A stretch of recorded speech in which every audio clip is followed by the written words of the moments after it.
Mufasa திரைப்படம் இப்போ ஓடிடியில் ரிலீஸ் ஆனதுக்கப்புறமா நிறைய பேர் இந்த ஸ்கார்ஃபேஸ் அப்படிங்கிற லைனை பற்றி நிறைய வீடியோஸை இன்டர்நெட்டில் ஸ்ப்ரெட் பண்ணிட்டு வராங்க.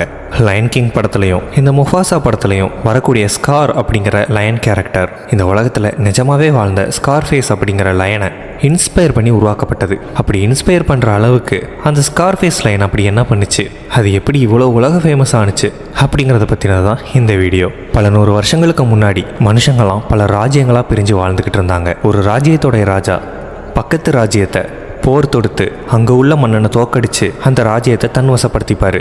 இப்படி தான் பெரிய பெரிய மன்னர்கள்லாம் அவங்களோட ராஜ்யத்தை மற்ற நாட்டு ராஜாக்களை அடித்து பெருசாக்கிக்கிட்டே வந்தாங்க. இதே விஷயத்த காட்டுக்கு ராஜான்னு சொல்லப்படக்கூடிய சிங்கமும் பண்ணும். சிங்கம் பெண் சிங்கத்தோட இனப்பெருக்கம் செஞ்சு அதில் ஆண் வாரிசுகள் குட்டியாக பிறக்கும்போது அது குறிப்பிட்ட வயசை தாண்டும் போது எங்கே தன்னோட மகனே தனக்கு போட்டியாக வந்துடுவானோன்ற பயத்தில் இளம் சிங்கங்களை துரத்தி விட்டுரும். இந்த இளம் சிங்கங்கள் தான் வசித்த குரூப்பில் இருந்து பிரிஞ்சு நாடோடியாக திரிவாங்க. ஒரு குறிப்பிட்ட சில நாட்களுக்கு பிறகு அதுக்கும் காட்டுக்கு ராஜாவாகணுன்ற ஆசை வரும். தனக்குன்னு ஒரு ராஜ்யம் அமைச்சுக்கணும் அப்படிங்கிற எண்ணமும் வரும். அப்படி வரும்போது வேற ஒரு சிங்க கூட்டத்துக்குள்ளே புகுந்து அங்கே ராஜாவாக இருக்கிற சிங்கத்தை அடித்து கொன்னுட்டோ அல்லது ஓட விட்டுட்டோ அந்த ராஜ்யத்தை இந்த சிங்கங்கள் எடுத்துக்கும்.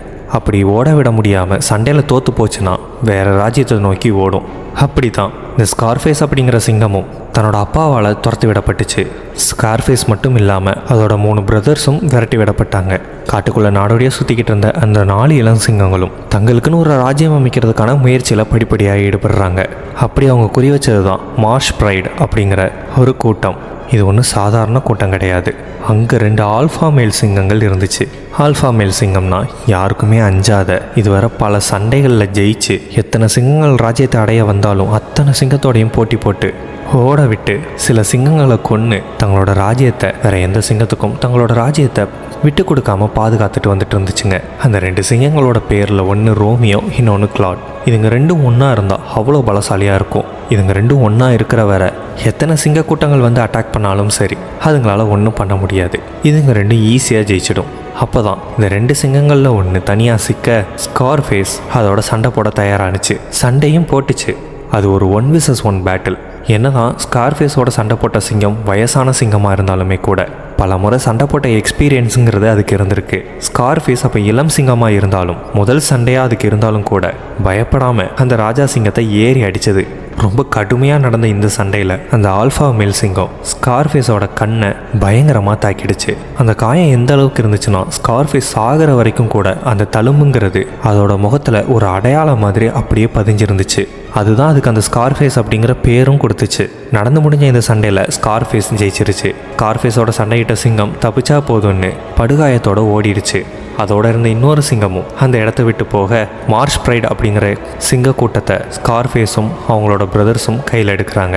அந்த ப்ரைடை கையில் எடுத்த அடுத்த செகண்டே ஸ்கார்ஃபேஸும் அவங்களோட பிரதர்ஸும் பண்ண ஒரு விஷயம் என்னென்னா அங்கே ஏற்கனவே இருந்த சிங்க குட்டிங்களை கொன்னுட்டு இவங்களோட வாரிசை அந்த இடத்துல ஸ்ப்ரெட் பண்ணது.